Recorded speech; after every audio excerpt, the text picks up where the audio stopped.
বন্ধুসকল, আজিৰ বাক্যত এটা পৰিয়ালৰ বিষয়ে কোৱা হৈছে যে এটা পৰিয়াল কেনেকৈ শান্তিপূৰ্ণ জীৱন যাপন কৰিব। এটা পৰিয়াল কি কৰিলে সুখী হ'ব, বা এটা পৰিয়াল কি কথাৰ ওপৰত মনোযোগ দিলে পৰিয়ালত সুখ শান্তি আহিব।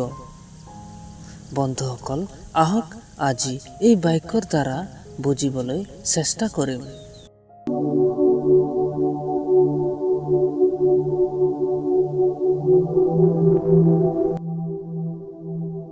বাক্যত কৈছে, এতেকে পুৰুষবিলাকে ক্ৰোধ আৰু বাদ বিবাদ নোহোৱাকৈ সকলো ঠাইতে পবিত্ৰ হাত দাঙি প্ৰাৰ্থনা কৰক, এই মোৰ আজ্ঞা।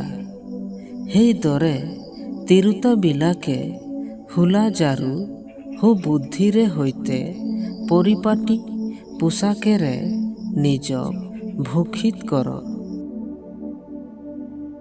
চিলাবটা চুলি, সোণ মুকুতা আৰু বহুমূল্য বস্তুৰে নহয়, কিন্তু ঈশ্বৰ ভক্তি স্বীকাৰ কৰা তিৰোতাবিলাকৰ যোগ্য সৎকৰ্মেৰে ভূষিত কৰক।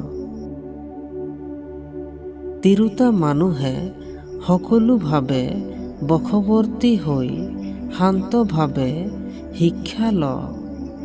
শিক্ষা দিবলৈ বা পুৰুষৰ ওপৰত ক্ষমতা চলাবলৈ মই তিৰোতাক অনুমতি নিদিওঁ, কিন্তু শান্তভাৱে থাকিবলৈ দিওঁ, কিয়নো প্ৰথমে আদম, পাছতহে হাৱাক নিৰ্মাণ কৰা হৈছিল।